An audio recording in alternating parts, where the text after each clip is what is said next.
बोलो हर हर महादेव। सावन का पावन महीना हो और शिव भक्त बेलपत्र लेकर शिवलिंग पर न चढ़ाए, ये तो अधूरा सा लगता है। पर क्या आपने कभी सोचा है शिव जी को बेलपत्र ही क्यों प्रिय है? क्या यह केवल एक परंपरा है या इसके पीछे कोई गहरा वैज्ञानिक और आध्यात्मिक रहस्य छुपा है? चलिए आज की इस वीडियो में जानते हैं बेलपत्र चढ़ाने का धार्मिक और वैज्ञानिक महत्व। धार्मिक दृष्टिकोण से बेलपत्र का महत्व। पुराणों में वर्णन है, जब समुद्र मंथन हुआ तब कालकूट विष निकला। उस विष को पीकर भगवान शिव ने संसार की रक्षा की। उनके कंठ में विष समाहित हो गया और वे नीलकंठ कहलाए। उस जलते विष की ठंडक की आवश्यकता थी, इसलिए जल, दूध, धतूरा, भांग और बेलपत्र चढ़ाया गया। बेलपत्र की विशेषता है उसमें शीतलता होती है जो शिव जी के शरीर को शांति देती है।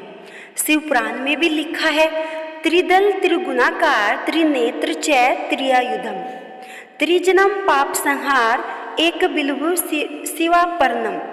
अर्थात 3 पत्तों वाला बेलपत्र शिव जी को अर्पित करने से 3 जन्मों के पाप नष्ट होते हैं। बेलपत्र की विशेषताएं क्या है? बेलपत्र की सबसे खास बात है इसका हर एक पत्ता त्रिदल होता है, यानी इसमें 3 पत्तियां एक साथ होती हैं। ये त्रिदल ब्रह्मा, विष्णु और महेश का प्रतीक माने जाते हैं। कुछ स्थानों पर तो इसे सतरज और तम, यानी प्रकृति के 3 गुणों का प्रतीक भी माना गया है। जब आप बेलपत्र चढ़ाते हैं तो आप त्रिगुणों का समर्पण कर शिव को शांत करते हैं। यही सच्ची भक्ति है। वैज्ञानिक दृष्टिकोण से बेलपत्र का महत्व अब जानते हैं इसका वैज्ञानिक रहस्य। ऑक्सीजन देने वाला पौधा बेल का पेड़ दिन रात ऑक्सीजन छोड़ता है, इसलिए इसे घर में लगाना बहुत शुभ और स्वास्थ्यवर्धक माना गया है। एंटीबैक्टीरियल गुण। बेलपत्र में प्राकृतिक एंटीबैक्टीरियल गुण होते हैं। यह वातावरण को शुद्ध करता है और नकारात्मक ऊर्जा को दूर करता है। तनाव कम करने वाला। बेलपत्र की खुशबू मन को शांत करती है। यह अवसाद, चिंता और क्रोध को कम करता है। ध्यान के समय इसका उपयोग मन को स्थिर करता है, इसलिए शिव की साधना में इसे विशेष माना गया है। शरीर पर ठंडक पहुंचाता है। बेलपत्र में ठंडक देने वाले तत्व पाए जाते हैं जो गर्मी या विष के प्रभाव को शांत करते हैं। यही तो कारण है कि जब शिवजी ने विष पिया तब बेलपत्र उन्हें चढ़ाया गया। एक पौराणिक कथा के अनुसार बेलपत्र का अद्भुत चमत्कार। प्राचीन काल की बात है, एक शिकारी जंगल में शिकार के लिए गया। दिन भर भटकने के बाद रात को वह एक बेल वृक्ष पर चढ़कर रुक गया। उसे नहीं पता था उस पेड़ के नीचे एक शिवलिंग है। रात को ठंड से कांपते हुए शिकारी ने पेड़ से पत्ते तोड़कर नीचे गिराए, वही बेलपत्र जो सीधे शिवलिंग पर गिरते रहे। सुबह उसने शिकार किया, लेकिन जैसे ही वह घर पहुंचा उसके जीवन में चमत्कारी बदलाव होने लगे। उसके सारे रोग दूर हो गए, दरिद्रता मिट गई और मन में भक्ति का भाव आ गया।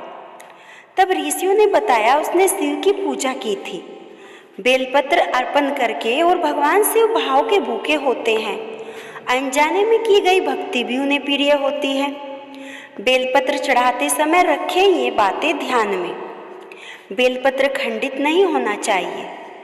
उस पर श्री राम या ओम लिखा हो तो शुभ होता है। एक बार चढ़ाया गया बेलपत्र दोबारा न चढ़ाए। बेलपत्र हमेशा उल्टा चढ़ाए, यानी चिकनी सतह नीचे की ओर हो। अगर आप भक्ति से शिव जी को जल, दूध या फूल भी अर्पित करते हैं तो वह भी स्वीकार करते हैं। लेकिन बेलपत्र चढ़ाना एक परंपरा से जुड़ा रहस्य है, जिसमें धार्मिक आस्था, आध्यात्मिक ऊर्जा और वैज्ञानिक चमत्कार तीनों का मेल है। यह जरूरी नहीं, लेकिन यदि संभव हो तो बेलपत्र जरूर चढ़ाएं। यह न केवल आपकी भक्ति को पूर्ण करता है, बल्कि आपके जीवन में शांति, ऊर्जा और सकारात्मकता भी लाता है। तो अगली बार जब आप शिवलिंग पर जल चढ़ाएं एक बेलपत्र जरूर अर्पित करें और कहें ओम नमः शिवाय, ओम नमः शिवाय, हर हर महादेव, हर हर महादेव। वीडियो अच्छी लगी तो लाइक करें, चैनल को सब्सक्राइब करें।